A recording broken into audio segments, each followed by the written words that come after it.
Where are you when you get your best ideas? Maybe you're at a park, in the shower, or even in bed. Where you're probably not is sitting in front of your computer. We've all had the experience of trying to be creative and failing miserably, and of having a brilliant idea strike randomly when we're doing nothing at all. That's probably where the myth developed that only certain people are creative. But creativity is not genetic. In fact, it can be developed systematically by learning how to use the whole brain. And it turns out that the creative process unfolds in a far more accessible and teachable way than we ordinarily imagine.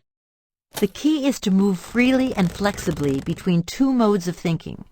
Tactical mode, which analyzes, simplifies, and categorizes, and the big picture mode, which has the capacity to see more broadly the parts and the whole.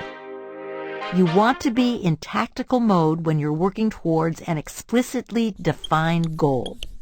This is where you process the known, the verified, the proven, and come to clear conclusions. In contrast, big picture mode relies more on imagination and intuition. It's comfortable with uncertainty, paradox, and ambiguity, which means it is often the mode we're in when a sudden or surprising new insight arises.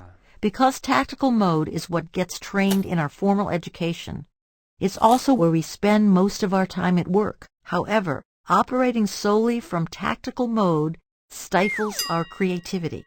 The good news is that we can actually train our ability to have new insights and be more innovative.